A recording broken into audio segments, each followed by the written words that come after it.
This is a project that really speaks to how magical things just happen at Milk. It was such an organic way that everything came about. It's just two New York brands that have a lot of history here, and it just felt like the perfect fit. We've been waiting for a long time to find the right collaboration partner, and we just knew immediately that it was going to work. With this collaboration, we really wanted to be able to educate and storytell around all this classic Wu-Tang mythology that exists. So it was only natural that if we were going to create a lipstick, that it would be the sickest, most ornate lipstick that looks like as much of a weapon as it is, you know, an icon of power. We just centered the whole concept around this Wu woman and the fact that her lipstick is her armor as she goes into battle each day, and that she has a deep sense of meditative power that she brings into everything she does. One of the things that I love about Wu-Tang is the shape-shifting capabilities that they sort of introduced to hip-hop and introduced to pop culture. Is this idea that you can have all these alter egos, but it's within you to tap those at any moment in time. The first thing that actually popped into my head in terms of creating the visuals for this campaign was a girl using telekinesis, going like this, with two floating lipsticks above her hands. So as a visual person, that image, that shot, I was like, okay, there's a shot. Yes, get her out of the front.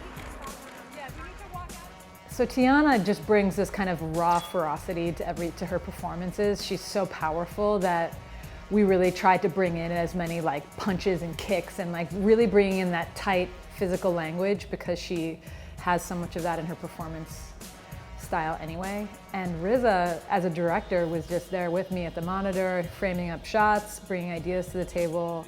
That's so good from the heart. Yeah, it came out. So maybe that was the last one? You know, thinking of different ways to cover the action that felt really authentic to the Kung Fu film references that were in our minds, that we were trying to pay homage to, but not be too referential. You know, obviously this is its own thing. Cha!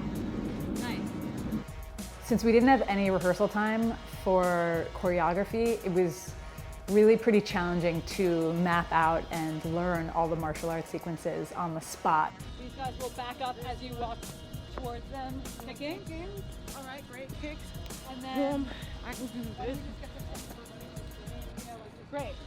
I really owe it to Ebony Williams and Jason Rodriguez for really bringing the magic to teach Teyana right on the spot and really get into it and just, you know, break it apart so we could just shoot little sequences and then pair them all together at the end.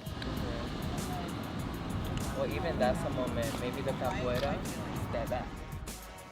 I think as a director, you always have a unique equation of subjects and talents and different elements that are brought to the table, and having Wu-Tang as the muse and having someone like Teyana Taylor and having RZA involved, I was just really blessed in terms of having those elements to work with. It was so inspiring to dig deep into the Wu mythology, and anybody that hasn't explored that, I really encourage you to read the Tao of Wu, to watch all the YouTube videos of GZA and Ghostface and Raekwon, like all the Wu-Tang members, because they all bring such interesting points of view. They're all so smart and creative and badass. So I'm really inspired by channeling them and trying to do them justice in a beauty video, which is pretty abstract for a lot of people to wrap their heads around, but I feel like we did it. And that's a wrap! Bong!